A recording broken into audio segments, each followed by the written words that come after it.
Shalom hermanos del grupo Yeshua HaMashiach Jai.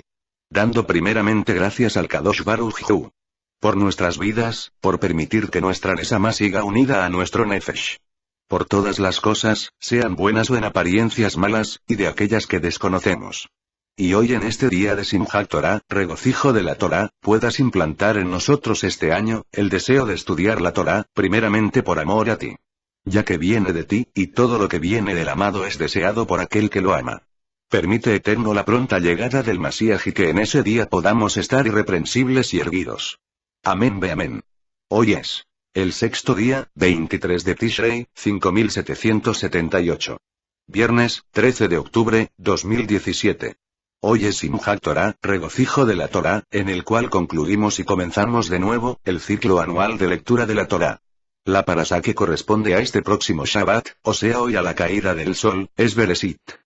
Pero me he querido adelantar en realizar comentarios al respecto, debido a lo extensa y interesante que es.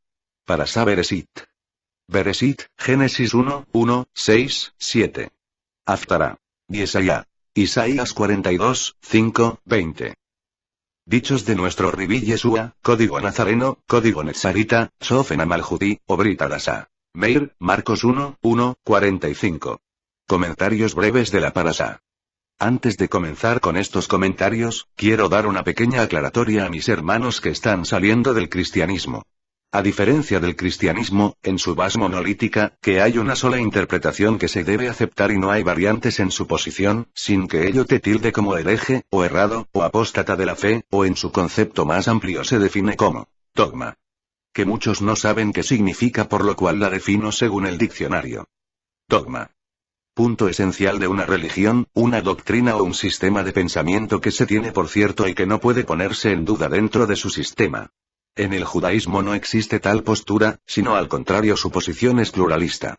Es por ello que usted, al leer los diferentes sabios, encontrará opiniones diferentes. Pero estas diferencias se basan en el contexto de la misma Torah, sin que ellas violen por completo su interpretación textual, o pesar la cual simboliza el sentido más simple del texto, aquel que salta a la vista tan solo por leer el texto sin pensar demasiado.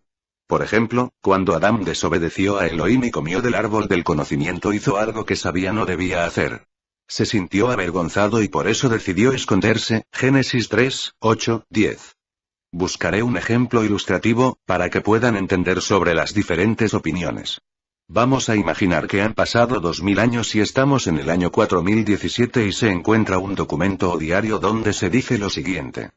Y el señor X compró un reloj de pulsera y estaba muy contento con él.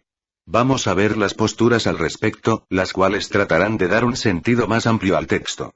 Uno dijo: es posible que el reloj de pulsera tuviera una correa de cuero. De esta opinión se realiza una investigación y se determina que había cría de ganado vacuno en ese lugar, y se hacían manufacturas de cuero. Por lo tanto, tal opinión es posible. Veamos otra. Otro dijo: el reloj de pulsera usaba correa de metal. Se realiza una investigación al respecto y se verifica que en ese lugar, se trabajaba la metalurgia. Por lo tanto, también es posible esa opinión. Como ven, aunque son dos opiniones distintas, ninguna ha violado el concepto de reloj de pulsera. Ahora veamos esta. El reloj de pulsera era eléctrico y debía estar conectado a una toma de corriente, para su funcionamiento. Vamos a analizar esto. Aunque ciertamente, la electricidad se conocía en esos días, y estaba en casi todos los productos manufacturados, los relojes de pulsera también trabajan con electricidad, pero no se les llama eléctricos sino electrónicos, y su fuente de energía es portátil. Ya que de otra manera no tendría sentido estar conectado a una fuente de energía externa para su funcionamiento. Y dejaría de ser un reloj de pulsera portátil, y se convertiría en un reloj de mesa, o de pared eléctrico. Por lo tanto, la última opinión viola por completo el texto. Aunque su interpretación se basa en un reloj, sus características no van conforme, ni acorde a lo textual que dice que era de pulsera. ¿Entienden? De esta misma forma, en el judaísmo hay opiniones de los sabios, que son expuestas en diferentes ediciones de la Torá.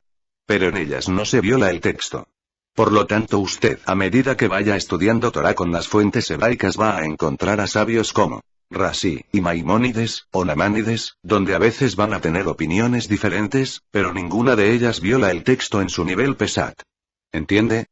Por lo tanto, tomar una o la otra, es decisión suya, eso no debe ser causa de ninguna división o escarnio como se acostumbra en el cristianismo. ¿Cuántos entienden lo que digo? Dicho esto, daré los comentarios al respecto de esta parashá. El primer libro, Génesis, proviene del griego.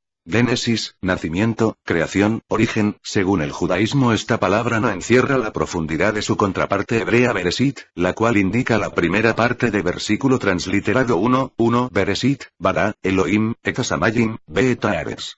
Donde Bereshit se lee, no como el comienzo del Eterno sino de su obra o creación. Bereshit significa en hebreo principio, no como el principio de Hashem, sino de lo creado o de lo que se quiere relatar a continuación. El eterno Hashem ya existía antes de Bereshit 1:1. Y esa es la pregunta que mucha gente se hace de manera ilógica. Si Elohim creó todo, ¿quién lo creó a él?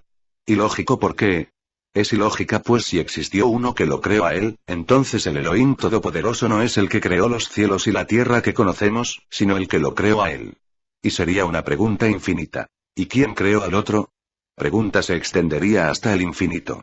¿No creen? Sé que algunos ateos dirán que la pregunta tiene sentido. Pero a veces su dogmatismo, que no es ciencia sino simple arrogancia. Se aplican en algunas cosas y en otras no. Por ejemplo, copio la opinión científica. La idea de que el universo tuvo su origen en una gran explosión, el gran pum, o Big Bang, que dio origen a todo tiempo, espacio, materia, energía, provoca muchos interrogantes. Quizá el más común es preguntar de dónde surgió tal explosión. Es una buena pregunta. Y como tal, puede anticiparse que la respuesta no será tan buena. De hecho, estas son las respuestas. La respuesta científica. Es bastante sencilla. Antes del Big Bang no había nada. Es más, no tiene sentido preguntar qué hubo antes del Big Bang, pues hablamos del origen del tiempo. No puede haber antes del principio. Así como no puede preguntarse dónde estaba uno antes de existir, o qué temperaturas hay por debajo del cero absoluto. La temperatura es el movimiento de las moléculas.